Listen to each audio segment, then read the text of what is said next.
Yo, parish orphans and retrogrades.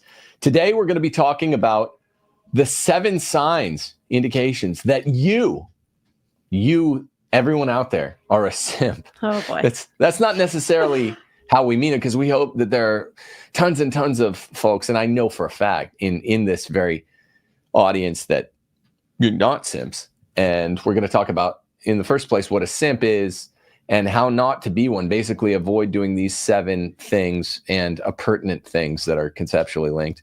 It's really important because it's a feminist landscape out there. Today, joining Steph and I is Jillian Curvers, who's helping us make matches and has run a class for the channel on basically getting your stuff together. I would say that it'll be an adult dating episode, how to do dating, how to buy into the patriarchy in the first place by meeting and courting the right person for you and not simping. First, we'll define what simping is, but that's after introducing Steph, of course, and Jill. What's up? Thanks for helping us identify what a simp is and how not to be one. Yeah, thanks for having me. It's always fun to be on the show. You had to refer to us as m'ladies. Milady. Yeah. M'lady? If you have ever called a woman m'lady and you're not from, the year 1400 or before, 800 to 1400 AD, probably even then. But if you've ever referred to a lady as m'lady, you are a simp.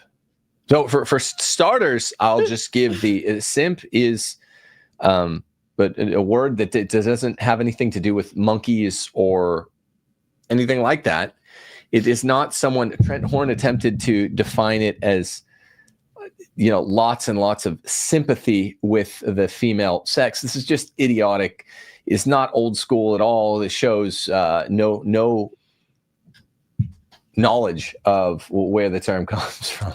SIMP is an acronym, and because we don't want it to go completely from the usual sort of PG-13 to NC-17, we'll use a substitute. It is a sucker, idolizing, mediocre persons. Let's say that.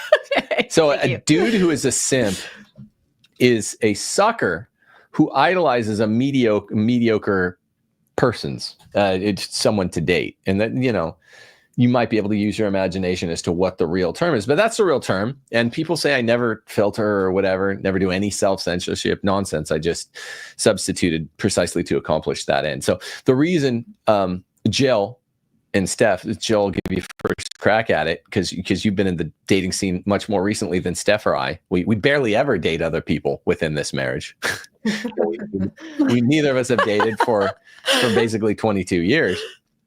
Is simps are vile. They're sort of the lowly creatures of the male world, and they're a huge portion of the population now because they're losers who idolize mediocre women, and they buy into all of the premises of feminism, whether they even know it or not. And they're just disgusting, right? They're disgusting sexual prospects for women. Yeah, it runs counter to natural male-female dynamics, and I think that's at the heart of it. I've been reflecting a lot on what is a simp, what causes it, what's the psychology behind it. And like a lot of things, it's a self-image issue. The man doesn't recognize his true identity as a beloved son of God, and he thinks he has to do certain things in order to be liked, loved, received, affirmed. And yeah, it's cringe because it creates in women a more masculine type of woman. She's in charge, she's in control, she's dominating and leading. And the man is like extremely deferent to her needs and desires. And it's this downward cycle and does become very much, it runs very counter to what a woman really wants in a man, which is a leader and somebody who's strong and truly charismatic and authentic, understanding who she is, but not trying to win her, but rather earning her through his own good graces. Yeah, that's a good definition. Steph, do you have anything to add to that? You have little knowledge of simps because you're married to some guy who is the ultimate chav. The ultimate Chad. No, I would say on that, what's interesting is I think that a lot of women, they will fall for the simp because the initial prospect of getting your butt kissed and getting your way and having a guy who knows just so much about your preferences and how you like things to be done is, I guess, it was never to me, and I don't think to Jill, like that was never attractive to me. But I think for a lot of women, particularly younger modern women, that seems to be initially somewhat attractive. But then what happens is that they maybe marry the simp and then they realize, I need a man. I need a man to put me in check sometimes and delete at all times. And I married this guy who doesn't have a backbone. Yeah, it's a lot like spoiled children. Well, you women out there are like spoiled. No, I mean, it's a lot like that. Where I'm thinking of one Simpsons episode where Bart's wanting a video game, an expensive new video game, and he sees a spoiled kid at the store.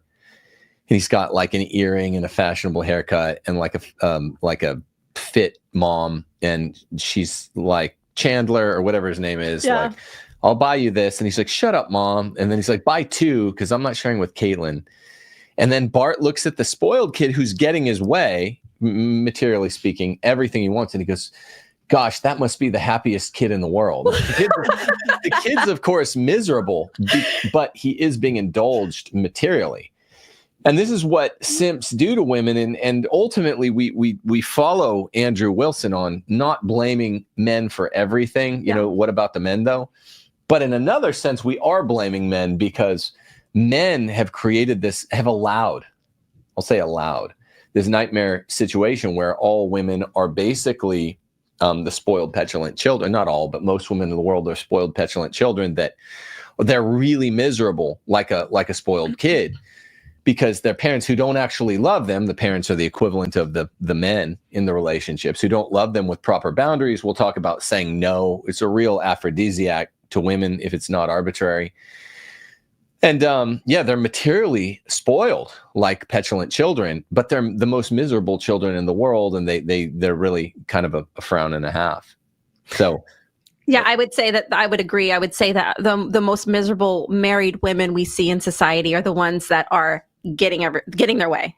They're getting their way, but they're not sexually attracted to their mate. And again, to extend the analogy one bit further, analogate to analogate, it's like the spoiled kid doesn't love his parent. The women who are being spoiled by these simp husbands, to bring him flowers. Who told him flowers like every day of the year? That's for, that's occasional.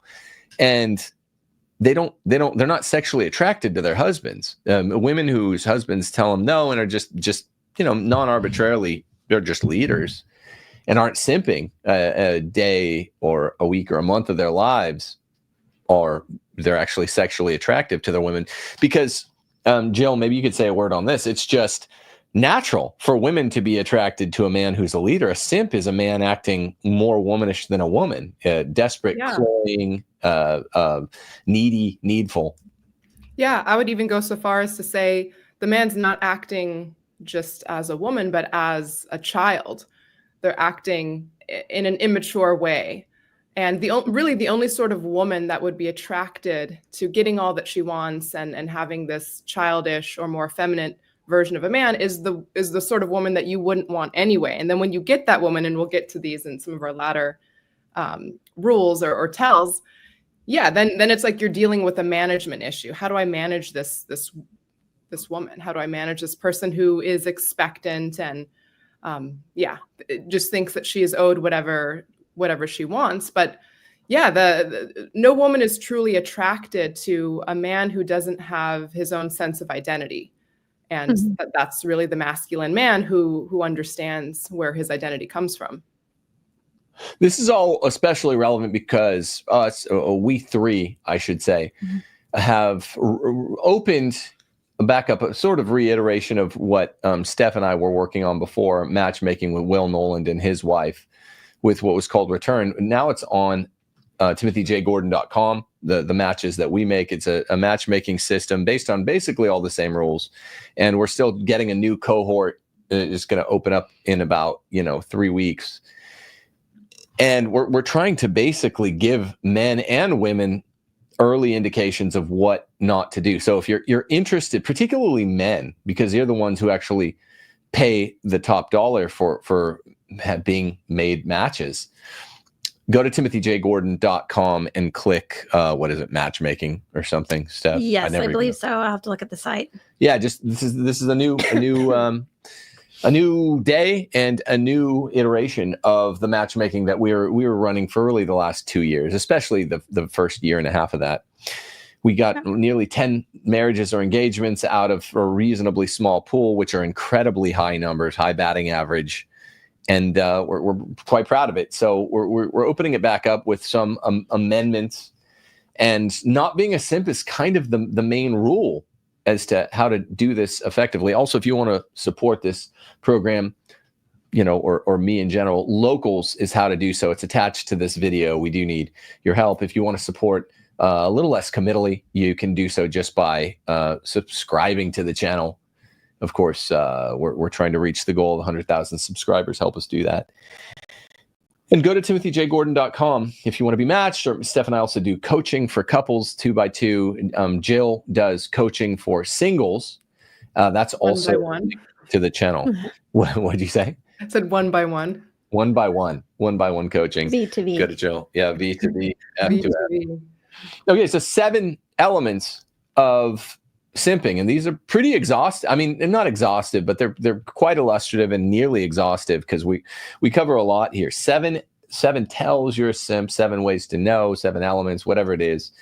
Don't do any of these. It's not an element test, and so far as it's not like, oh, whew, I only do 5 out of these 7 no-nos, so I'm not a simp. It's if you do 1, you are a pathetic, simpy guy beneath the floor. It's a huge problem. Sorry, this is just strange for me because we're in the same room right now. I am a foot away from you and I'm looking in the opposite direction. So half the time I'm like wanting to do this. Yeah, which is what normally. Show them your side camera. So you look at the camera and switch it over. So switch it over. Can be 2 steps. This is me. The back of me. Here I am. The back of my head. This is such a tangent. Sorry. Number 1. So do not do. These are the do not do's. Simping number 1, this is how you tell. First off, we just wanted to do one sort of epistemic ground. The ground for all simping, why it's so common now, is because, remember, as the red pill says, the world is gynocentric. The world is a gynocentric matrix where basically all truth and all lies are told, mainly lies. Yeah. Such as to befit the whimsies of girls everywhere, so that every woman, short, tall, fat, thin, pretty, ugly, whatever it is, nice, mean, attractive, unattractive, can feel like a special snowflake princess that every man bows before. And that's just not true. That's not true. No, any more than it's true that every woman looks at every, 5'5", 210-pound dweeb as like a Brad Pitt. That's just not true. And everyone says, well, of course, the latter's not true, but people are aghast and tearing their garments and quaffing their beards or whatever over the fact that we said the former, which is that this is not true. There aren't that.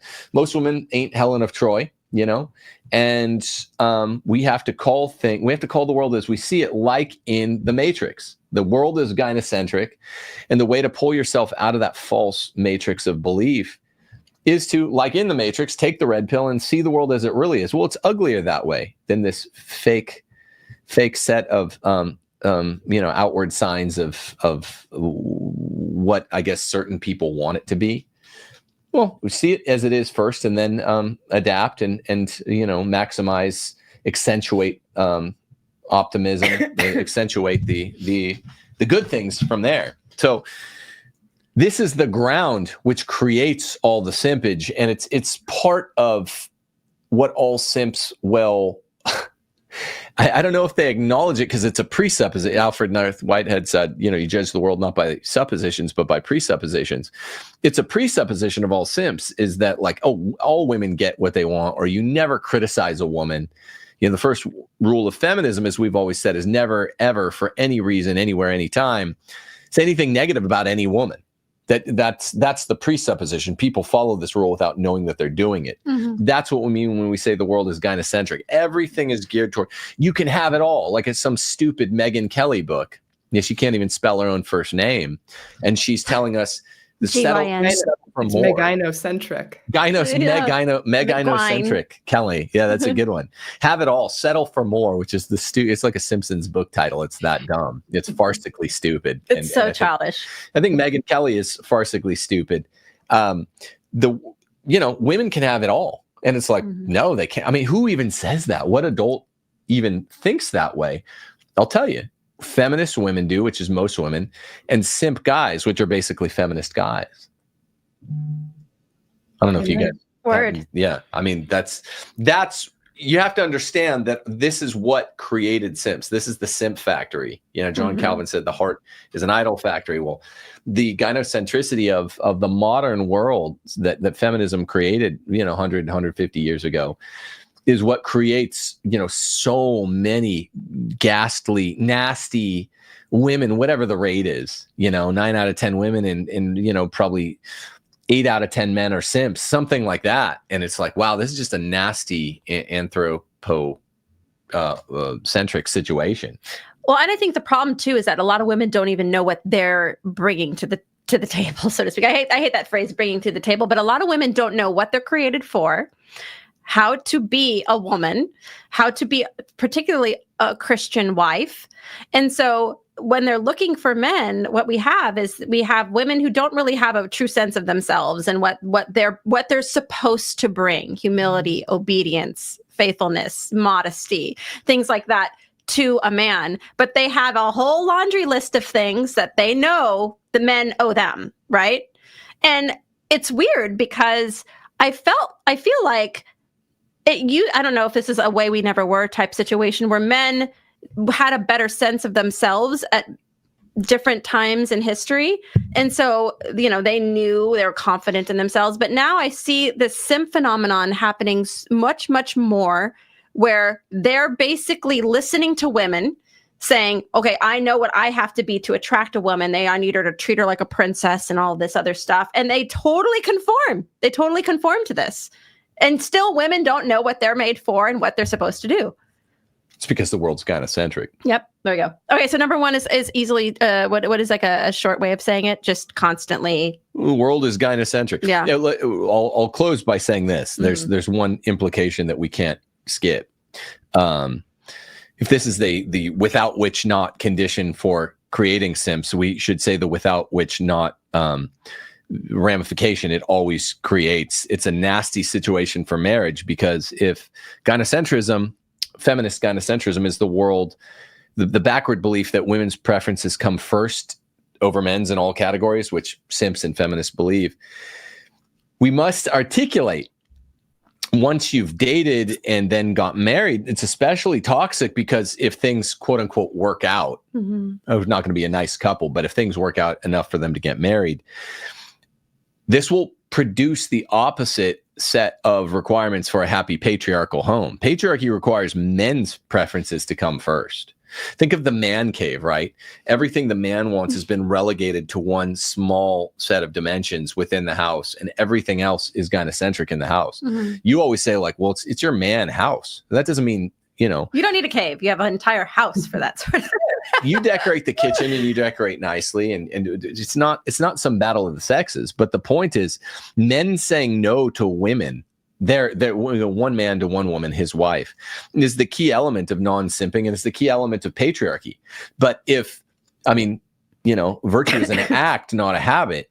So if the entire courtship, you're doing the opposite of what you plan to do when you end up getting married, this is the opposite model of habituation as to what works. You should be modeling what you're eventually going to do, sans, sexual activity, as you date.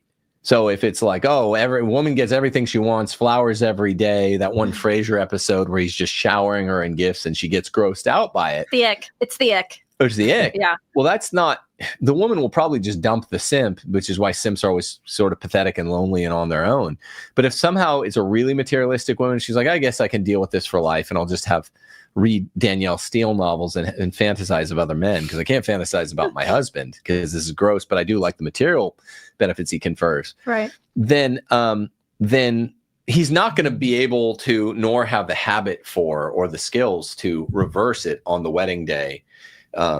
And suddenly be like, okay, well, the man's preferences are what come first, because I have to be the patriarch. So that's why this is especially nasty as a first sort of conditio sine qua non for the other 6 marks of simps.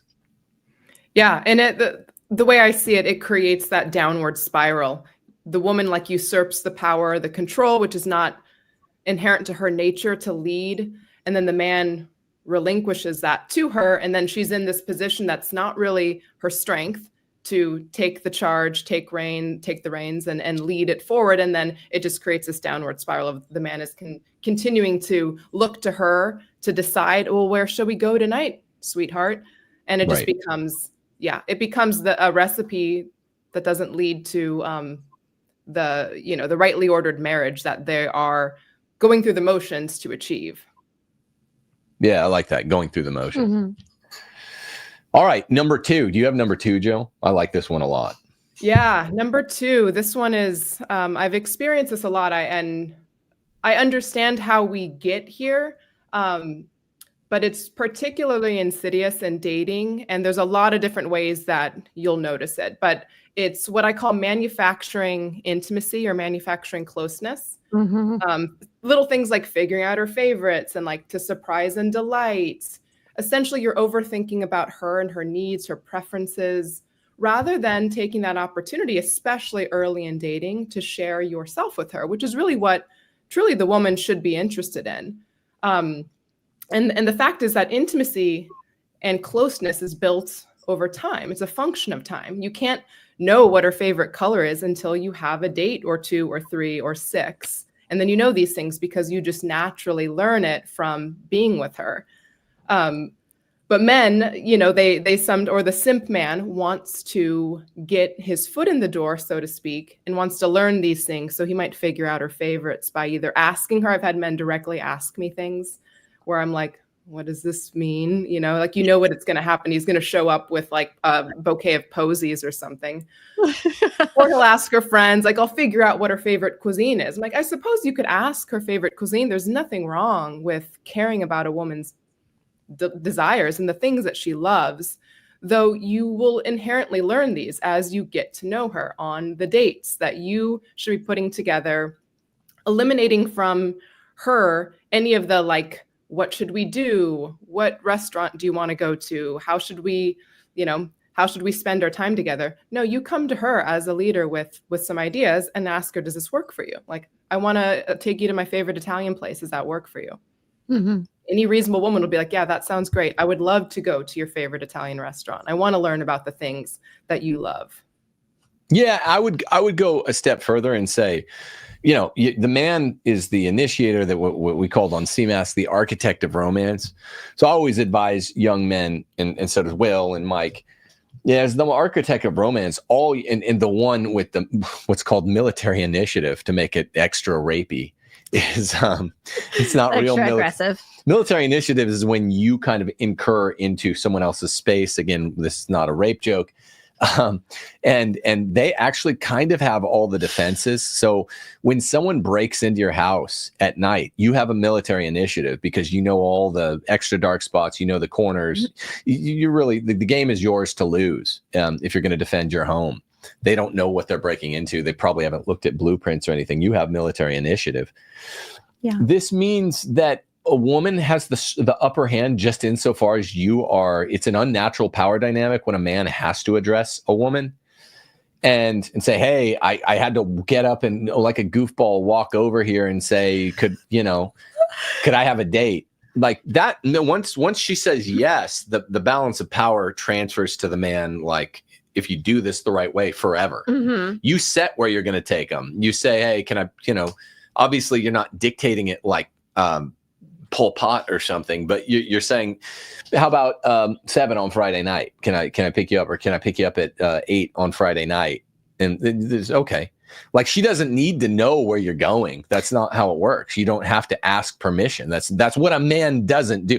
One thing a human male doesn't want to do is ask another man's permission, and definitely sure as hell not another woman's permission. So it's just like, you have to ask for the date, or else, you're getting into actual insert rape joke here. You have to ask for the date. But once you do, the power, and the woman is interested, of course, she can either up or not re-up for a second date or third date. Once she keeps re-upping and you become steady, this is the patriarchy beginning its legs, where the men are, of course, if you're not like an a-hole, you're going to, try to be reasonably accommodating, just the same way you would with any friend. This is supposed to be someone that will. You don't have to take her to the restaurant she hates the most. Right. If she has an allergy, you don't have to just show your dominance by taking her to like a peanut farm. Right. Yeah. I heard you hate Vietnamese food. We're going to the noodle house. Right. Every date we're going to Vietnamese faux noodle house.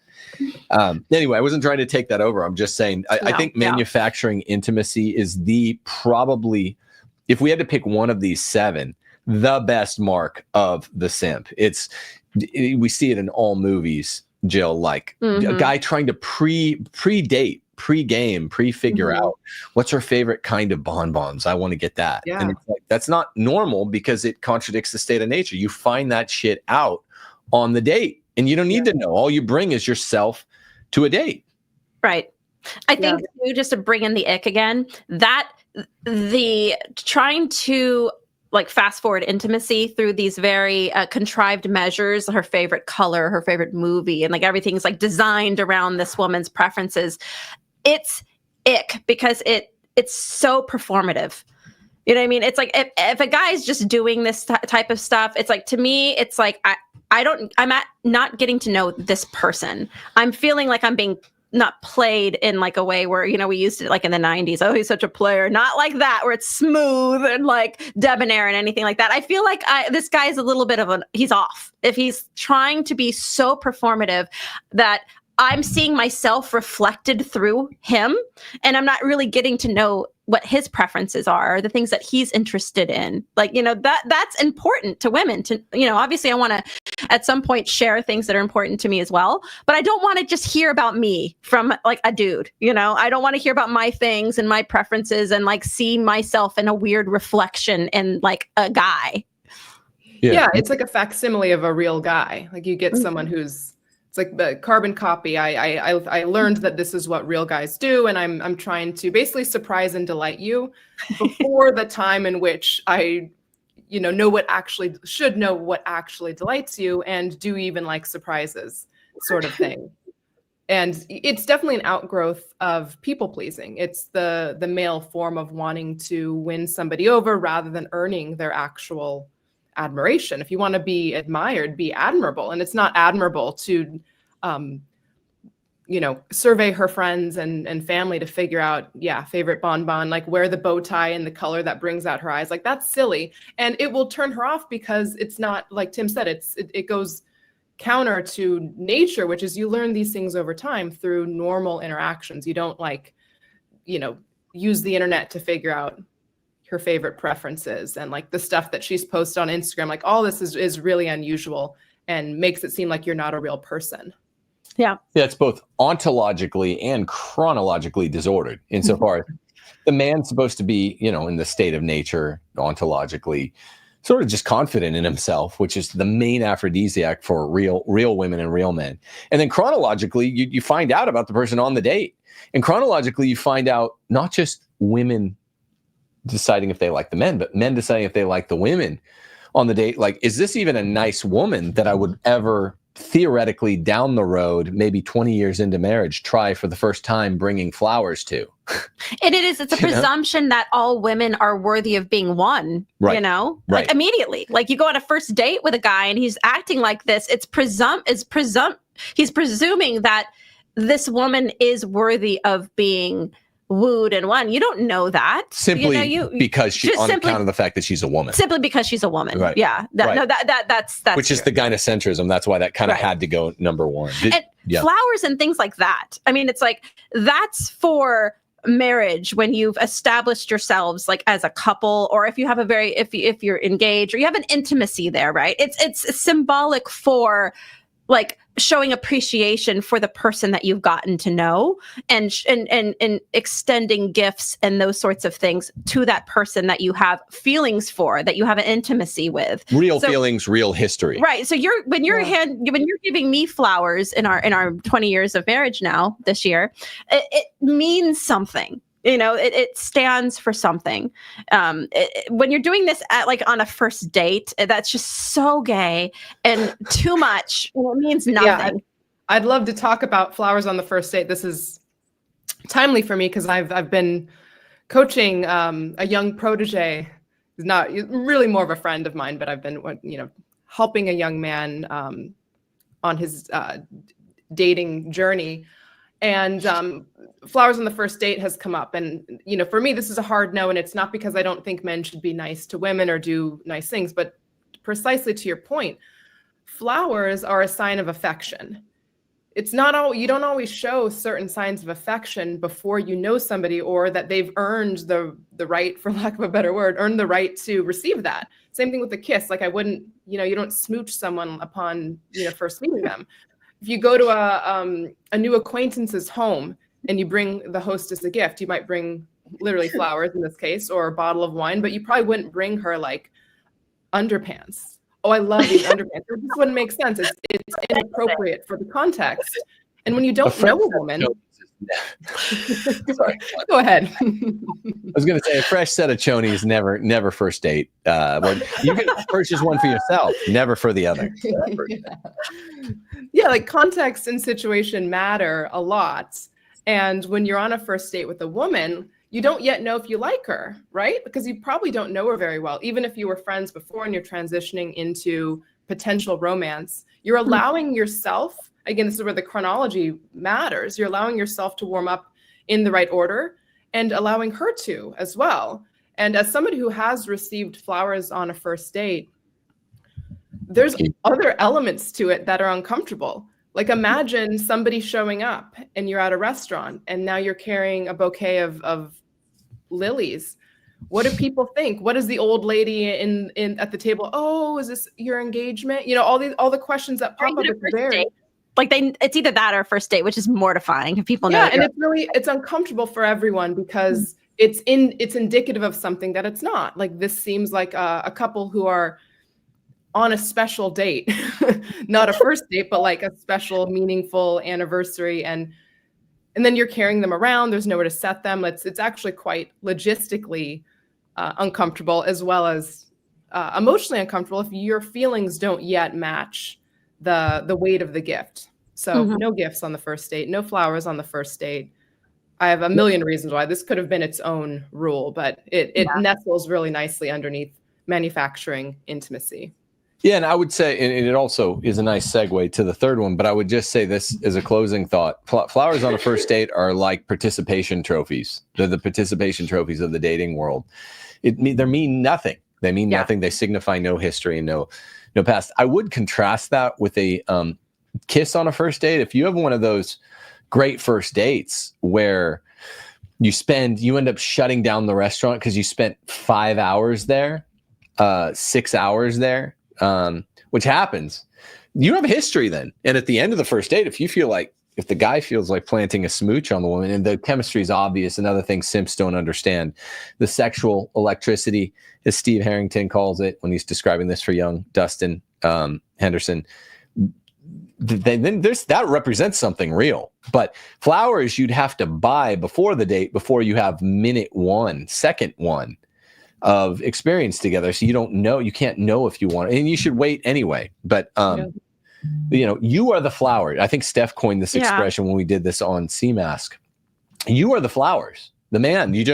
Maybe let's let this to segue into number 3.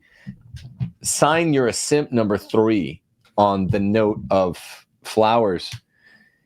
Simps are always trying to reproduce the Hallmark Channel date. Because again, the world is gynocentric, and women who are feminists, whether they know it or not, are gynocentric. They want the world a certain way, and the simp wants to reify or reinstantiate that false matrix that he, in his mind, he agrees on the feminist world. He agrees the gynocentrism of the world is a good thing. And, he wants to make it into a reality. So he is going to bring flowers on the first date. This is kind of an element of number 2 and number 3. He's going to overdress for the date. He's going to probably make it at the fanciest restaurant in town. Again, this is not a couple's 50th wedding anniversary where going someplace celebratory matters. Go to a reasonably nice place, dress reasonably nice, don't overdress, don't underdress, smell nice, shower, use soap, look primped, but you are the flowers. The most important thing for each human being who engages in dating and goes on this date is, am I interested in the other? Look over. Yeah, there you go.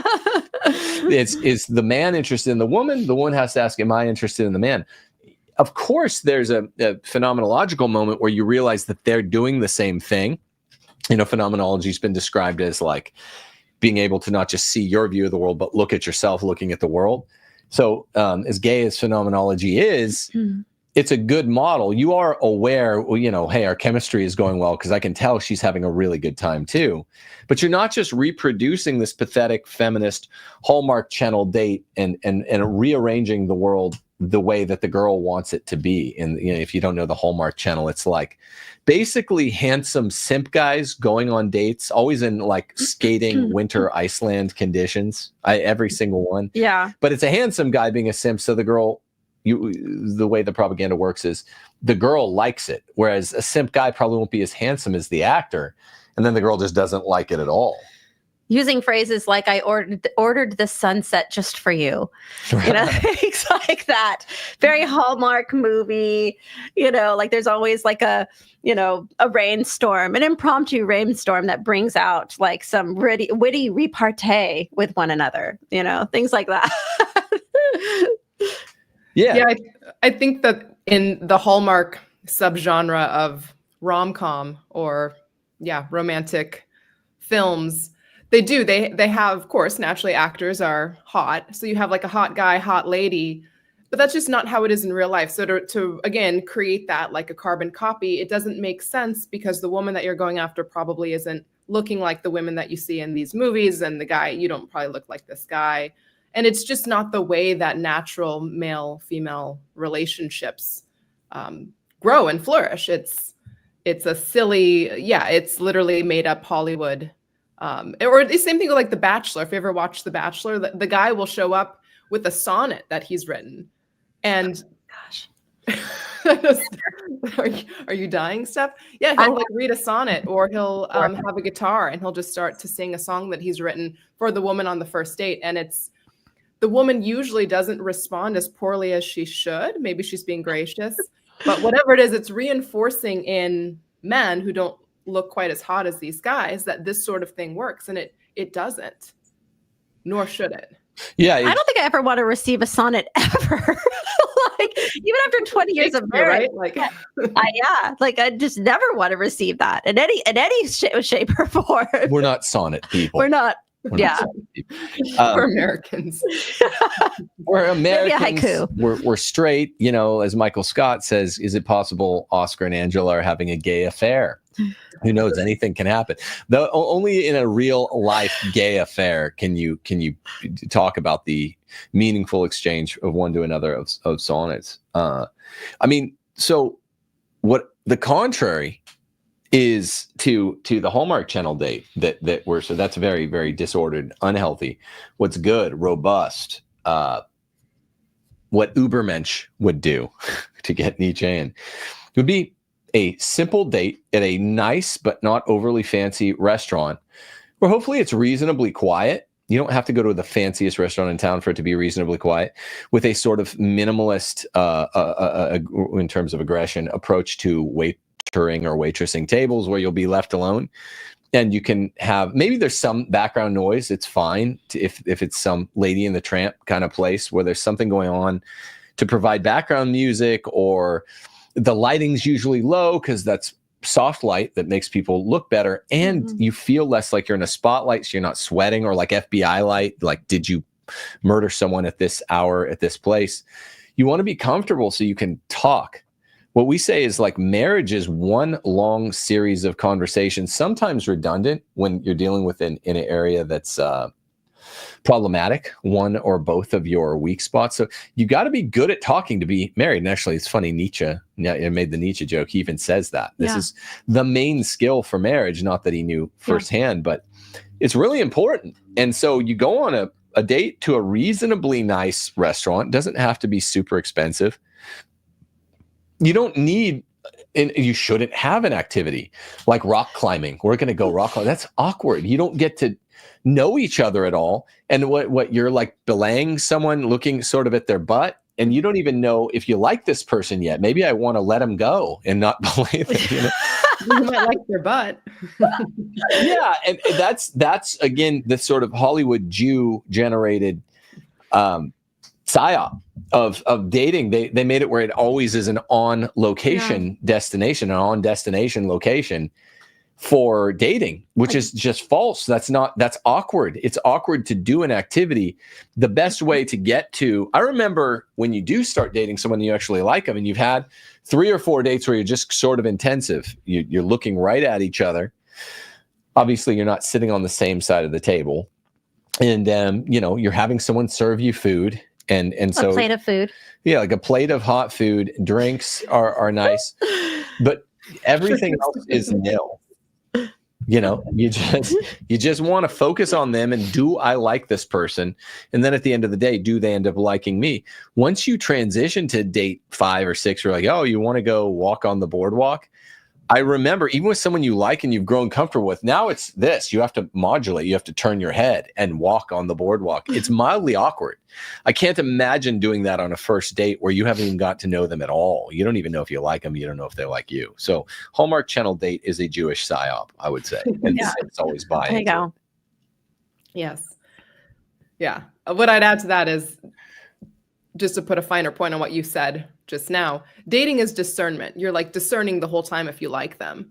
Mm-hmm. And if you're doing other stuff like windsurfing or kayaking or paddleboarding, like, it's hard to figure this out. And again, you might actually be distracted by their buns or something. And it's like, well, I like their buns, but do you like the person? Do you know anything about the person? So yes, go away from every date with the proper self-reflection. Do I like what I learned about this person? Did I have a good time? Was I comfortable? It's hard to get to know somebody on a first date if you're like blasting through the Alpine flats. Yeah. So just get a plate of food, sit like across from somebody at a table, and have a conversation like a person.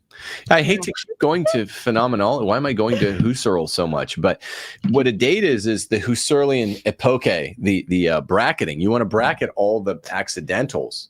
You specifically don't want to have a falsely good time by blasting through the Alpine flats or whatever, like rock climbing or whatever, because that might give you a false positive. Oh, that was a good time. Your brain might have a hard time sorting out later. Would I have a good time because I like the person, or because I like blasting through the Alpine flats? And that's not that. You don't want that. You want it to be not boring, because it's completely exhilarating if this is even close to the right person for you. If it's someone that's even moderately enjoyable, it's thrilling just sitting there in a nicely lit room and sharing a meal and getting to know someone. I think you did our first date really well. It was kind of like a smaller restaurant, like a little family-owned place. It was, I think, tops. I think they had probably like 25, 30 tables, there. It was like a very intimate place, you can just like talk, and it's not like, crazy music and people getting drunk at the bar and things like that. It was a very nicely stately, respectful first date. Yeah, you kind of want that Lady of the Tramp thing, not fancy. I mean, that's obviously just the world according to not Garp, but Gordon. But I think that there's objective defensivity to that view of the world. So you are the flowers, you are the activity, you are the main event, guys, when you're asking out a woman. You shouldn't show up wearing a tux or something. dress, you know, a nice version of how you normally dress. So, you know, there's a spectrum. Some guys are a little more formal, but definitely not flowers on the first date. Definitely just present the best honest version of yourself. And, you know, you want to be exciting. You want to be pumped up. You always want, you know, it's fine to put chapstick on or whatever, so you don't show up with chapped lips, but you don't want to present a version of yourself that's not real. That's the main idea that's false about reproducing the, because women can sniff that out very easily. Yeah. We can tell, you know, that that you're presenting something that isn't your true self. So I think part of the problem is that some guys feel like there's a one size fits all personality that women like, you know, so they they want to be the confident guy, or they want to be funny when they're not. Just be who you are naturally. You will find your match, a woman that's naturally attracted to that. If you're a quieter guy, just be like a respectful, quiet guy. If, you know, whatever your personality type is, you know, you can grow, make that more palatable, you know what I mean, in certain little ways. But women can always tell if you're trying too hard to put on airs, be something that you're not. Just be confident, be yourself. That is truly, I know it's kind of gay and stupid to say, it sounds kind of cliche, but it's true. Like, it's just be who you are, and that will exude comfortability instead of just putting on a show. Yeah. Sort of thing. This actually segues into, I think, rule number 5. So I'll swap 4 and 5, because this one speaks very much to when the man tries to be the man who he thinks the woman wants him to be. So, but again, it's putting on some notion of who you think the woman wants you to be, rather than being your true authentic self, which, it is a little cliche to be like, be yourself, everyone's going to love you for who you are. But it truly is. You will be confident when you're being the real version of yourself. And that's what is going to attract the woman who's naturally going to like you. And it's a little bit of a gotcha, because some simps have been known to recognize their own simpiness, and then they're like, well, I'll just do the opposite. Then it's like the simp guy trying to be the bad boy or the cool guy, and he gets it all wrong, because you haven't fixed the real problem. You have to fix that core self-image issue where you are trying to be someone that you're not, and now you're just trying to be some other guy, and then like the jokes fall flat, or the behaviors come across as crass or off color. She wants you to be you, essentially. And if you're not proud of the man that you really are, then she's not going to be proud of the man that you really are. So don't get her to like you, just be genuinely likable. That's the goal. You're not trying to get her to like you. You're trying to be genuinely likable. Right. And if the woman you're on a date with doesn't like a quiet guy, then that's fine. You'll find a woman who genuinely does. You don't want to present yourself in a way that it's going to be disappointing later, because then she's going to actually get to know you, and it's going to be different than what you presented at first. Same thing for women. Just be your best version of your actual self. Yeah. That sounds. You want someone that likes you for you. That does sound so. Think of Date Mike from The Office. You know, where he shows up, he runs out to the car, and he's acting normal and somewhat nice, just Michael Scott, until he finds out that he's on a double date and that Jim and Pam were trying to set him up. Then he literally stops. He's like, hold the phone. He runs out to his car to get his Kangol, and then he starts acting like a D-bag. And he's like, Date Mike, nice to meet me. And he's completely embarrassing to Jim and Pam and the young lady he's on a date with. This is rule number 4, is don't be the poser guy. Don't find out, oh, I'm a simp. What's the cheat to not be a simp? You'll be acting like Date Mike. And that's just Michael Scott, who is a simp, trying in a cheap way to not be a simp. That's a cheat. You have to really take these rules to heart, and maybe some self-reflection and some self-repair. You can take Jill's class on that for the kind of true repair that will actually make you not a simp. This just makes you a poser if you become Date Mike wearing the Kangol. Yeah, that's funny. The Date Mike. Yeah, exactly. The becoming a poser is not. Yeah, if you don't fix the root cause of your simpiness, for lack of a better word to describe that, then you just become the poser who's trying to be the cool guy. Can't fake cool. Can't fake cool. It's almost like I wish we had like a prerequisite for the program, the matchmaking program that we're doing, that where people have to watch that episode of Date Mike, where he's like dancing on the pool tables, like he's like really getting into it, like trying to impress the lady. And then the one in Frasier where he's overdoing everything, and she breaks up with him for it. Like in Frasier, he like dates a young woman, and he's like sending her flowers, and he's like learning all of her favorite meals, and he's like taking her to all the places that she likes the best, and she's just like, ugh, she just got the ick, and just immediately gets rid of him. So, but she, interestingly, in that Frasier episode, so these are kind of the two polar extremes of what simps do. Date Mike on one end, Frasier in many episodes, especially the episode you have in mind on the other one.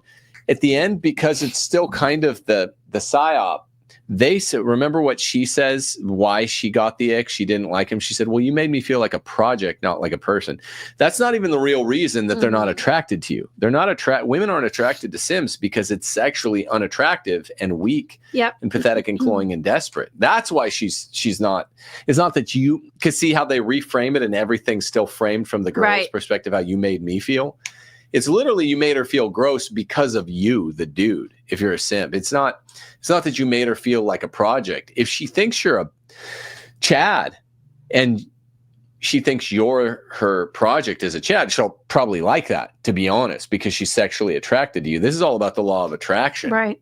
And so that's a kind of, they're half showing you what's behind the curtain in that Frasier episode with the blonde girl, but they're half sort of keeping the lie going by intoning, having the woman intone, well, this is why it's a turnoff, because you made me feel like a project, not why she's turned off. She's turned off because she's turned off. Mm-hmm. Right. Yeah. Amen. All right. So number 5, this is another one of yours, Jill. Yeah, this one is about emotions, overexposing your emotions, gentlemen, while under-reading hers. You're basically lacking the skill of reading the room or reading the other person. And you're allowing your emotions, which might be quite strong. You might have strong feelings that are coming up. And you're allowing those to come out, and you're sharing those with the woman, not with very little concern of how she's actually feeling. So this can come across as like love bombing, or getting a little bit goo goo gaga and just getting like starry-eyed and staring at her across the table. Don't do these things. All of these things indicate they're actually quite childlike. We've talked about that before. Like it's not just effeminate, it's becoming more like a kid. When a kid gets overexcited, they can act a little dorky, but it's a kid, so it's not dorky. It's just the nature of a child to be somewhat unmanaged in the emotions in the mind. And that's what, what do we teach kids? How to manage their minds and their emotions so that they can become adults and, be like real people. But men, when you do these things, it is a total turnoff to women. It makes them feel like they are responsible for how you feel, and they have to and they not only have to manage their own minds and emotions, but they have to manage your expectations. There's also the very, very strong risk that they don't match your feelings. And this is causing them great discomfort. They feel awkward. It puts everyone at risk of the ick. Yep. That's great. That's excellent. That's perfectly in tone. I think we can go to number 6, unless you had more on that, Jill.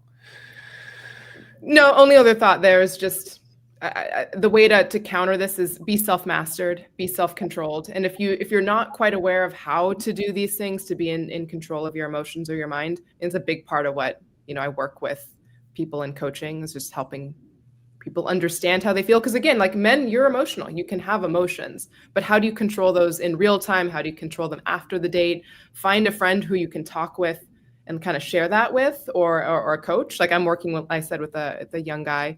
He can be honest with me. He can kind of simp out about this girl to me, but I'm trying to get him from doing these things to the woman because I want to protect him from the potential of turning her off. The ick, the dreaded ick. The ick. But yeah, be self-mastered, be self-controlled. Yeah, it's a real danger. So we had rule number 1. We're going on to 6 and 7, and there's a little bit of a dotted line in the sand between 1 through 5 and 6 and 7. I'll explain. For a quick review, number 1 rule is the world is gynocentric. It's sort of the ground for simpage, and it's the prism. that makes simps simp and makes women sort of come to expect simping, even though they're not sexually attracted to it ultimately. Rule number 2, it's really mark of the simp number 2. Manufacturing intimacy. I think this is the best one. Finding out her favorites before you've ever even met her, before you even know maybe what she looks like if it's a blind date. Right. Bringing her flowers, which are a celebration trophy for supposed to be some real history. Don't do any of this. Don't manufacture intimacy. Admit that when you sit down for minute 1 of date 1, you're seeing if you can build any intimacy, or if any real intimacy will be to inhere between the two of you. Rule number 3 is reproducing the Hallmark Channel date. It's anything but just going to a restaurant and sitting down and talking quietly and eating, maybe sharing a meal, breaking bread, getting to know each other. The Hallmark Channel date will be anything else, walking through a fragrant English garden. I mean, just go to a dinner and eat. That's a real date. Being too creative on a date, ick. Stupid. Yeah. More creative than this is not a creative process. This is an iterative process where you're getting to know each other and you're seeing you're either a good match for each other or you're either compatible or you're not. You're just discerning whether you're compatible. Sign number 4, that you are a simp. Are you a poser? If you're a simp, you've recognized you're a simp and you start acting like Date Mike. You think that's how to not simp.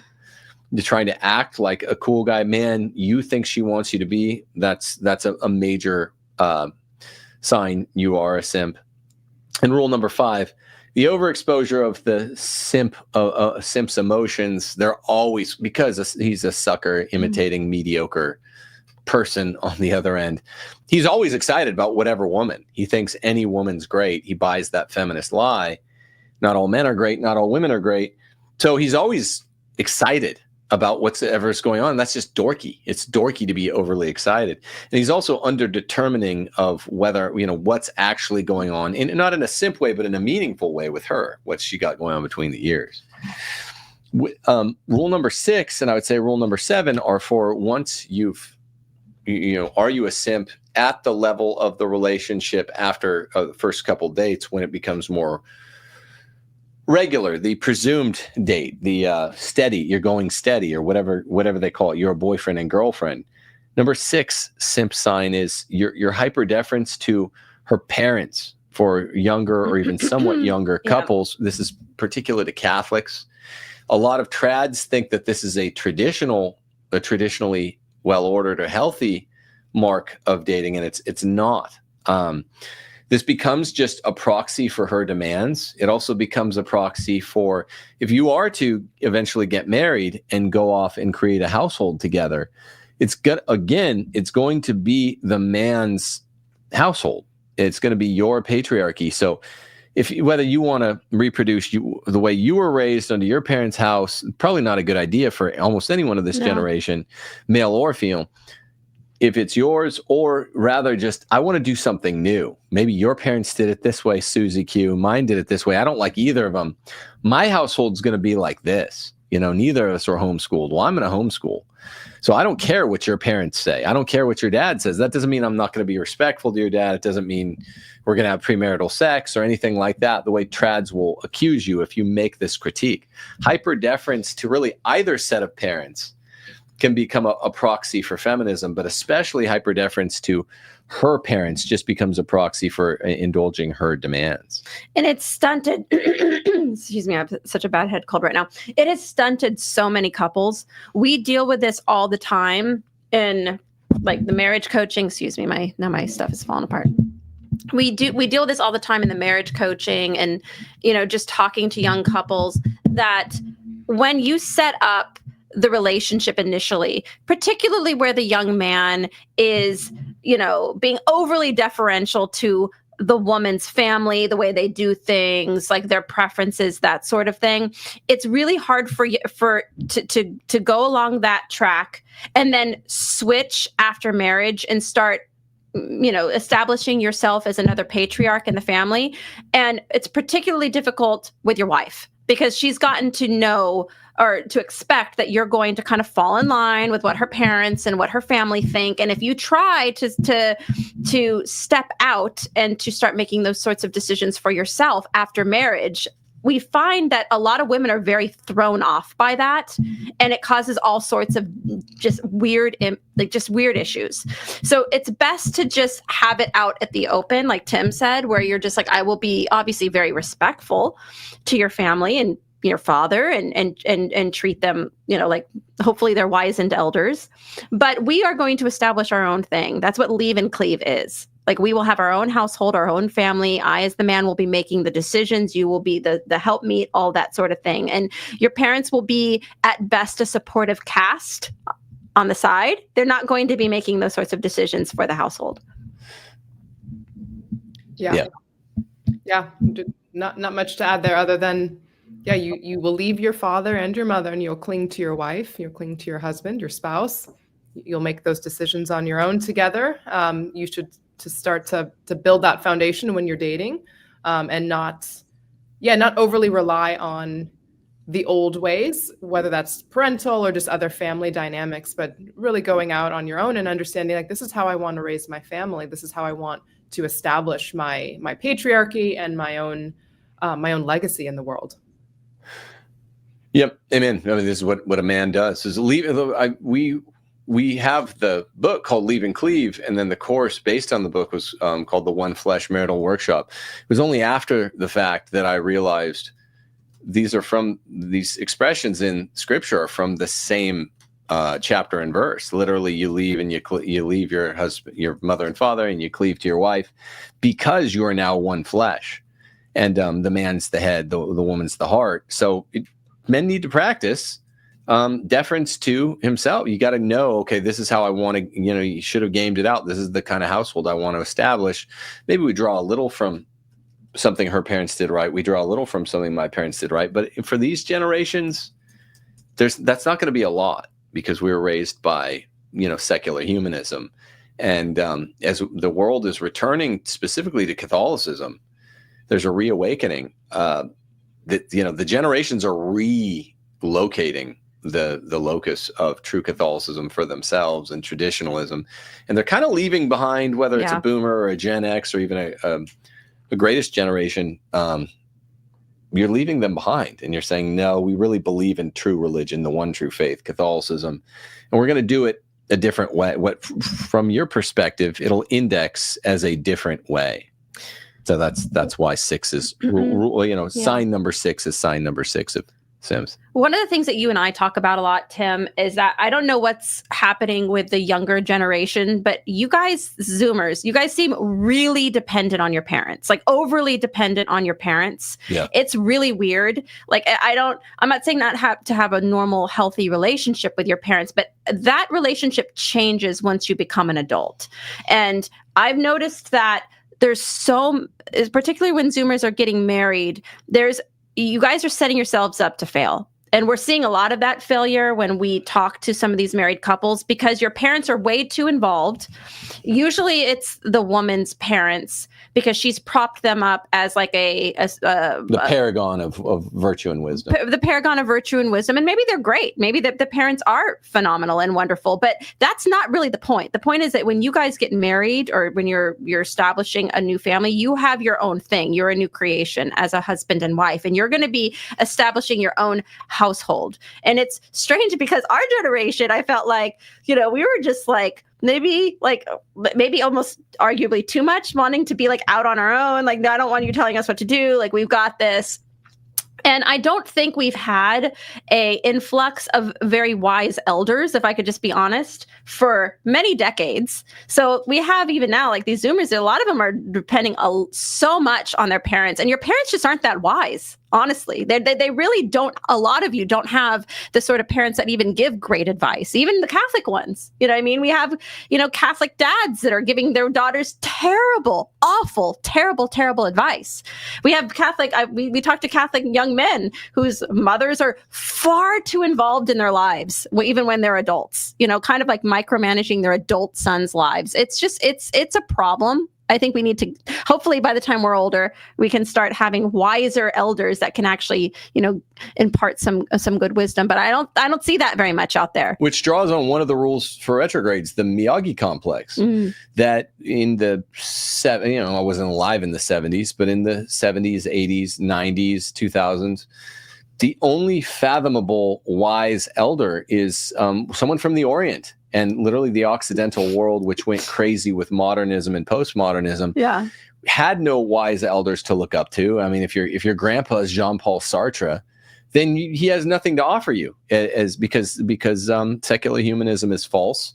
If you want to be a young Catholic living a Catholic way, I guess, and you kind of fall into the trap of Miyagi complex, you're like, wow, Mr. Miyagi actually seems old, venerated, wise. He's drawing on some old tradition. Now it's an Oriental tradition. It's a non-Christian tradition, but it becomes a LARP. I mean, Mr. Miyagi's easier to look up to than most old pale-faced grandmas and grandpas from the boomer generation or the greatest generation, or I guess as Gen X becomes grandparents.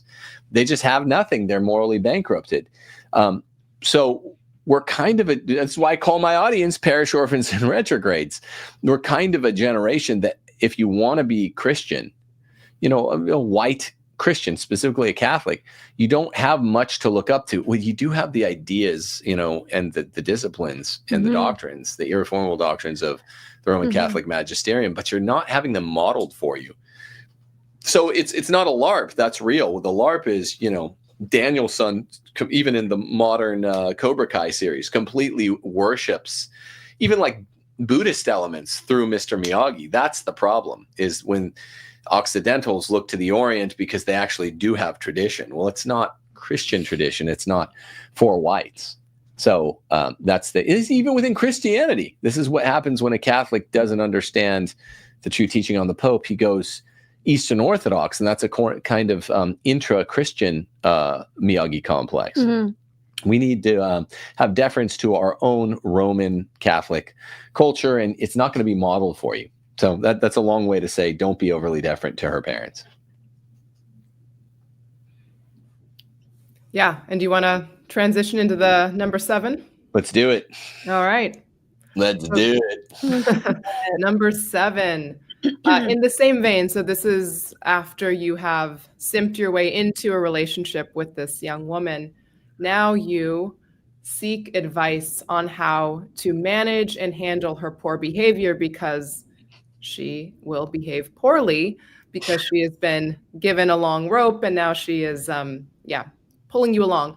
And this is something that actually I reflected on a lot. When I was younger, I had, friends, teen friends, and their boyfriends would always come to me and I was always talking about, how do I manage so-and-so's moodiness? And I remember just being like, why do all of these dudes come to me and ask me for guidance on how to handle these women who I know very well as well, and recognize their poor behavior? But it's like, why don't you just break up with these people? Yeah. But instead it's like, well, how do I continue to stay within her good graces?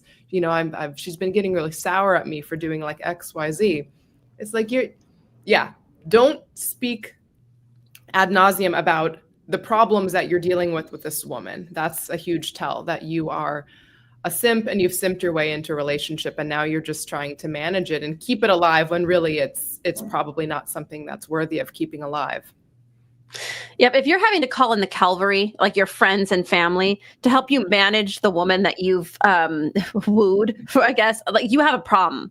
That's just get rid of her. Just dump her. That it's so ridiculous. I know exactly what you're talking about. I remember certain things where people's like, oh, don't mention these things in front of so and so. She gets really sensitive about this stuff, or oh, she doesn't like that. If I'm hearing about your girlfriend's preferences and the things she likes and doesn't like, and I'm just a friend, it's this is just you have a problem.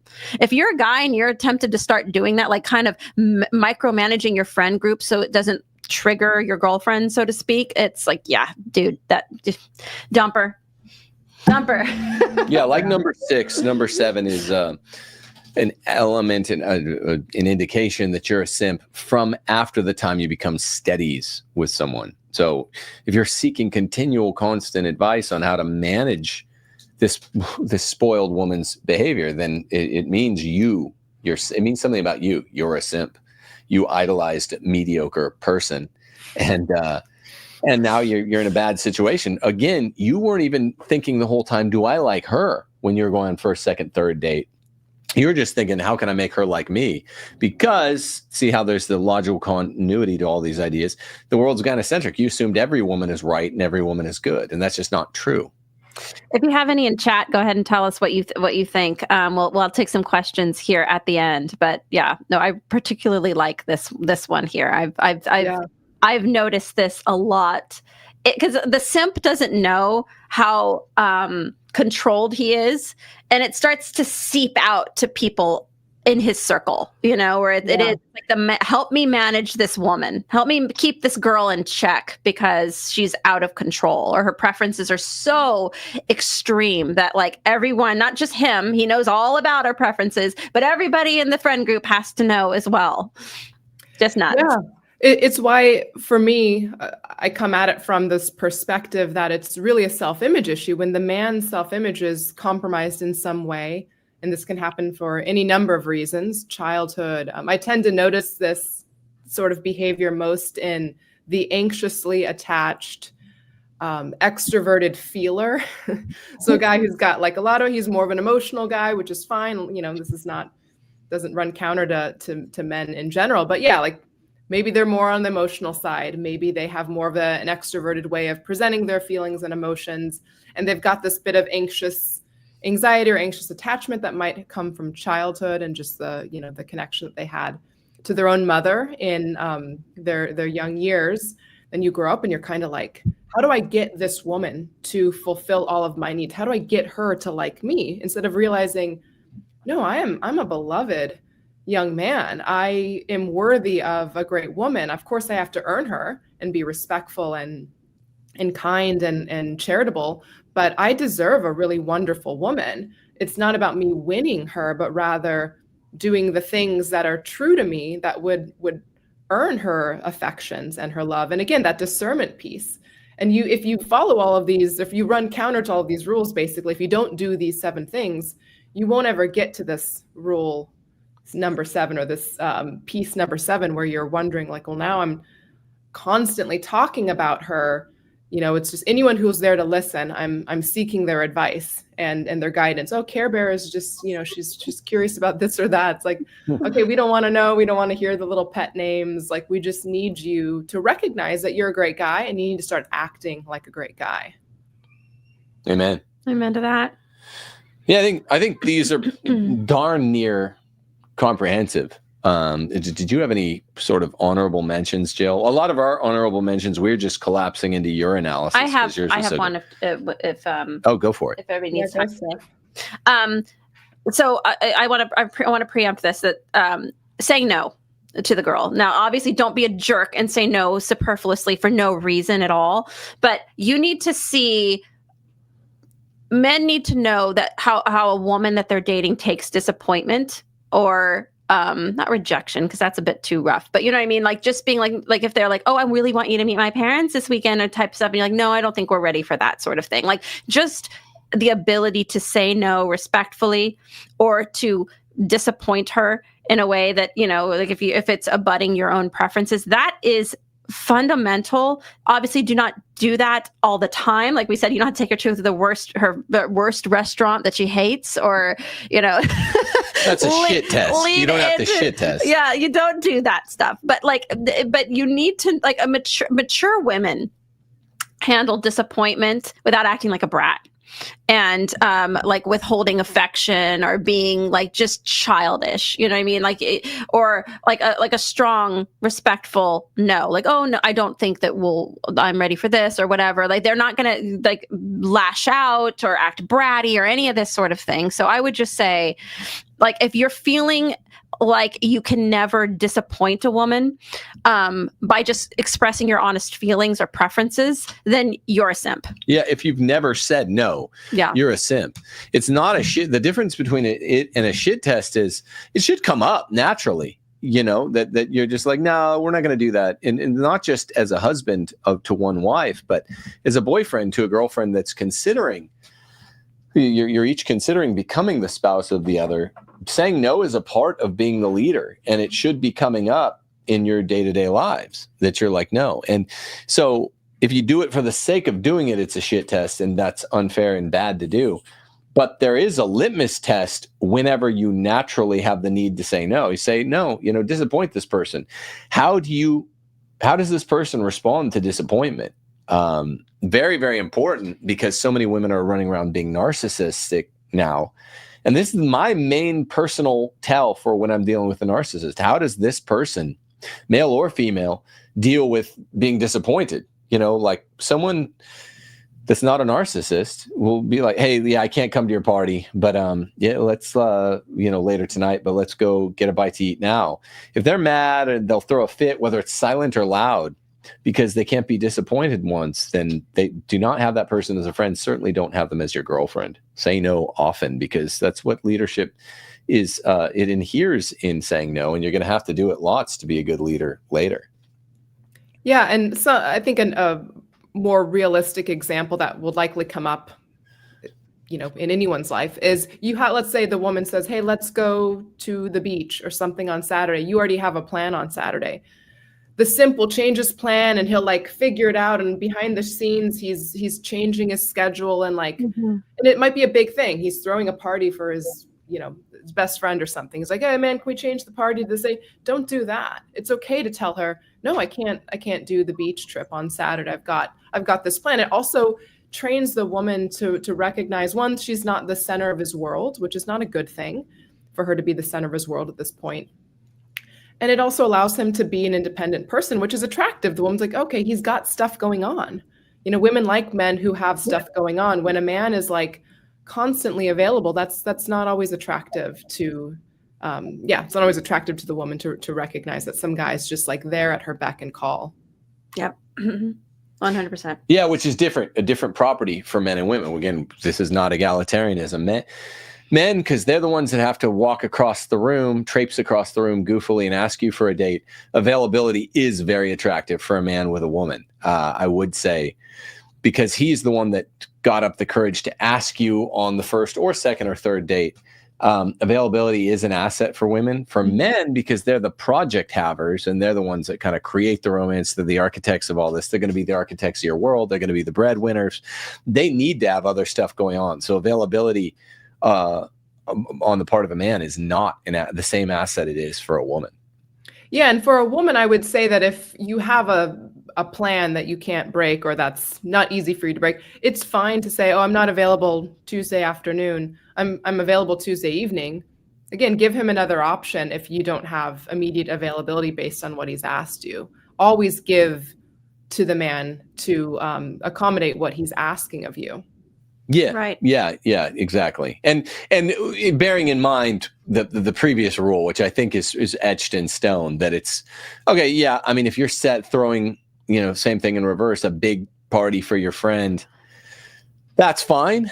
You don't, but be really accommodating. Oh, could we do the day before or after? I really want to see you if you're the girl. And then once you move into past the third, fourth, fifth date, women start making fewer plans because with other people, because availability is a whole different prospect, whole different part of the way a man evaluates a woman than a woman with a man. Right? The man should be kind of, well, I got this to do. Even Colonel Brandon, once he's finally landed Marianne, he's like, no, tomorrow I must away, so that it's an asset for a man who's sort of in the world, not of it. I think it's huge for women to realize that availability when you're a Catholic woman, married woman, that's what you're doing all the time. Right. You're at home, you're available to your husband and your family. Availability is paramount. That's what a woman is. She's available. She's like she's there to help. She's there to assist. And many young women, I think, are very confused as to what that looks like in the dating context. Like, we'll get young men will contact us and they'll be like, I'm really into this young woman, but she's always so busy and she never has time for me, but yet she seems interested. Young women, if you want to land a good man, not saying you can't have your own schedule and things that you enjoy doing, but try to be a bit more available to go on dates and to communicate on phone, over the phone and that sort of thing. Like, don't be so like bogged down with things that you're just kind of negotiating yourself out of a relationship. Because once you become married, availability is really the main thing that you're offering. Right. One of the main things you're offering. One of you is to become a helpmeet. The other one's the guy, the main character. That's what you love. Like, you can come, like Tim can come to me any time of the day and he'd be like, oh, can you help me with this? Or, this needs to be 10 with, and I am available. That is what I'm here in this house to do. That's what I'm doing right now on this show. So it's a hot plate of food right now. Yeah. Precisely, milady. We have some questions. I don't know if you guys are ready to take some of those, but sure. I'll read some in the chat. Somebody from our matchmaking program, Mail, says, are y'all going to announce when the dating class will be this month before the matches? And just to give people context, in our program, because a lot of the art of dating, if you will, and just really presenting yourself in the best possible way. A lot of people really did not get that training from their parents and are very confused, and they just need guidance. And luckily, Jill is helping people in our matchmaking program. So everybody who signs up will be part of this. Basically, how would you say it, Jill? Like how to date class? Yeah, it's, what were we calling it? It's like a dating prep, I think we're calling it. Yeah, we're calling it dating prep. That's very generalized, but sort of like a dating boot camp. I was calling it dating with decorum, to give it more of a brand name, because I come from a background of giving things proper names. But we'll cover things like even dating phases, which I really love. I mean, I love charts and graphs and creating like a nice system and structure for things. And people often don't realize that dating has phases. And part of what we described in these earlier tells, or these giveaways that you're a simp, are in the earlier phases of dating. Like the first date, you don't have the level of intimacy built around knowing the person to bring them something like flowers or a gift, or to know their favorite color. So to jump ahead would be unusual. It wouldn't make sense. So we'll go over things. Oh, sorry, Tim. To jump ahead would be spurious or misleading. Yeah, it would be exactly those things. It would be confusing to the woman. It would even, of course, because she would, understand how you probably learn these things, would probably make her a little bit embarrassed for you. So yeah, we go through the dating phases to understand, like, there's different unique behaviors and really goals that you should be focused on during the different phases. And there's really only a couple. But you can break them down into sub phases, the open phase and the exclusive phase, but really helping people understand, where is it that I have tended to get stuck in the past? You might get stuck in the first phase. Maybe you struggle to get women to go out with you, or maybe it's because you don't ask women out.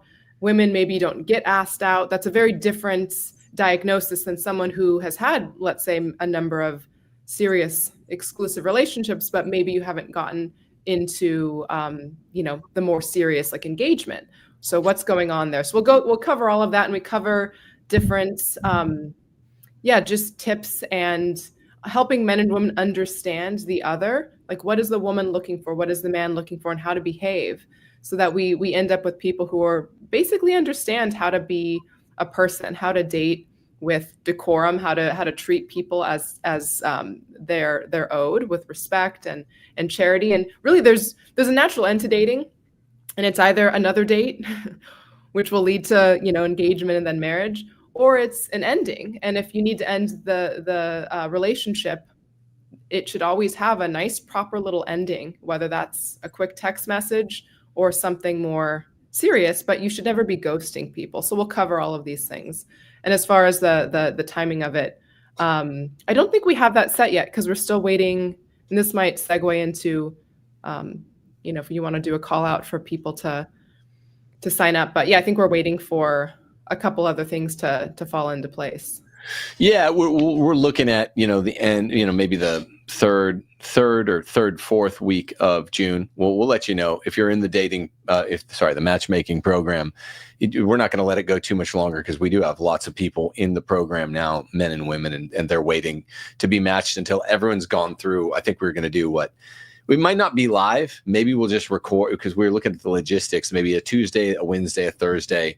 On noon each day, we'll just release it, and we want to make sure somehow that everybody's checked the box and gone through each of these classes because they address a lot of logistical and personal problems from the matchmaking that Steph and I did the last 2 years. But so we're looking at something like, this is not binding, but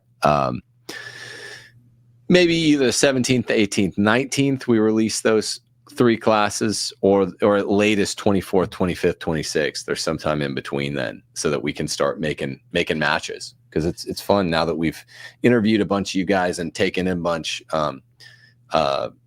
We want to start making some matches. Yep. Now, I would say that young men out there, our batting average is extremely good if you judge us based on what we did the previous 2 years with return matchmaking.